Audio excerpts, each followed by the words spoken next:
महत्वाकांक्षा आणि लायकी याचा फरक संजय राऊत तुम्हाला कळत नाही. महाराष्ट्राचं मुख्यमंत्री व्हावं ही तुमची महत्वाकांक्षा आहे, पण महाराष्ट्रातल्या जनतेला तुमची लायकी आणि पात्रता माहिती आहे. त्यामुळे ना उद्धवजी ठाकरेंनी तुम्हाला मुख्यमंत्री केलं, महाराष्ट्राची जनता तुम्हाला मुख्यमंत्री करणार आहे. राहुल गांधी यांची महत्वाकांक्षा देशाचं पंतप्रधान व्हावं अशी आहे, परंतु या देशातल्या जनतेला त्यांची लायकी माहिती आहे. त्यामुळं 99 निवडणुकीमध्ये राहुल गांधींचा पराभव करण्याचं काम देशातल्या जनतेने केलंय. त्यामुळं आधी आपली लायकी आणि महत्वाकांक्षा ओळखा. तुमची महत्वाकांक्षा उभाटा गट ताब्यात घेण्याची आहे आणि उभाटा गटाचा पक्षप्रमुख म्हणून घेण्याची देखील तुमची तयारी आहे, परंतु तुमची लायकी ती नाहीये. महाराष्ट्रातल्या जनतेनं तुमची लायकी ओळखली आहे, त्यामुळं तुम्हाला घरी बसण्याचं आवडतं काम दिलंय. त्यामुळे रोज सकाळी खोटं बोला, रेटून बोला, रोज सकाळी वायफट बडबड करा. एवढी तुमची जी महत्वाकांक्षा आहे ती मात्र तुमची पूर्ण होणार आहे. बाकी ना तुमची पात्रता आहे ना तुमची लायकी आहे. स्वातंत्र्य लढ्यामध्ये देशभक्त होते, स्वातंत्र्य लढ्यामध्ये काँग्रेसचं योगदान होतं, परंतु तेव्हाची काँग्रेस आणि आत्ताची काँग्रेस याच्यामध्ये जमीन आसमानचा फरक आहे. स्वातंत्र्य लढ्यामधली काँग्रेस ही देशभक्तांची काँग्रेस होती आणि आताची काँग्रेस जनाब संजय राऊत तुमच्यासारख्या देशद्रोह्यांच्या जीवावर चालते.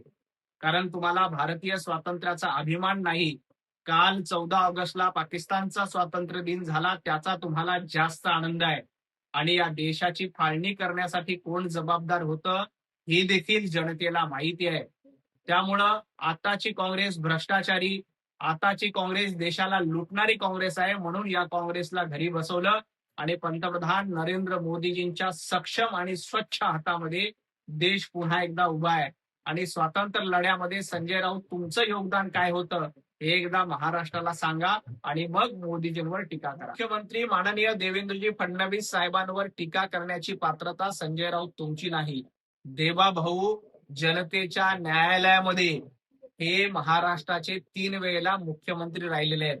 तुम्हाला भांडूपमध्ये तुमचा वॉर्ड जिंकता आला नाही, त्याच्याकडे लक्ष द्या. आणि लाडक्या बहिणीचा सातत्यानं तुम्ही अपमान करतायत. लाडक्या बहिणी विकत घेता येत नाहीत. लाडक्या बहिणीचे आशीर्वाद देवाभाऊंच्या पाठीशी आहेत. लाडक्या बहिणीचे आशीर्वाद या सरकारच्या पाठीशी आहेत. तुमच्या पाठीशी कोण आहे?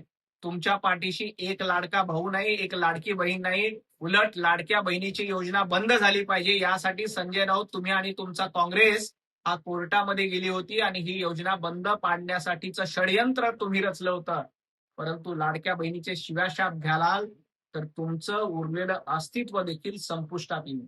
महिलांना आरक्षण मिळावं यासाठी नारी शक्ती विधेयक आणलं, परंतु संजय राऊत तुम्ही त्या विधेयकाला विरोध केला, काँग्रेसने या विधेयकाला विरोध केला आणि त्याच्यामुळं महिला आरक्षण विधेयक मंजूर होऊ शकलं नाही.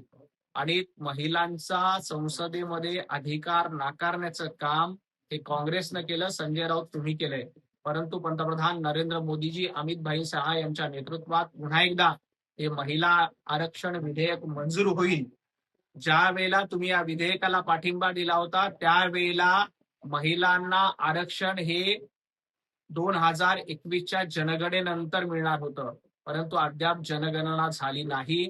म्हणून 2029ला हे आरक्षण मिळायचं असेल तर 2011ची जनगणना गृहीत धरणं आवश्यक आहे, परंतु त्याला तुम्ही विरोध केला म्हणून महिलांना आरक्षण मिळत नाही.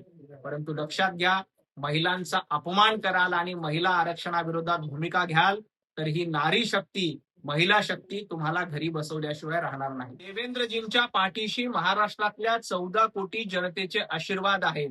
तुमच्यासारख्या डोमकावळ्यांनी शाप दिल्यानंतर देवाभाऊंवर कुठलंही संकट येणार नाही, कारण महाराष्ट्रातील जनता देवाभाऊंसोबत आहे आणि देवाभाऊ दिवस रात्र महाराष्ट्राचं हित बघतात.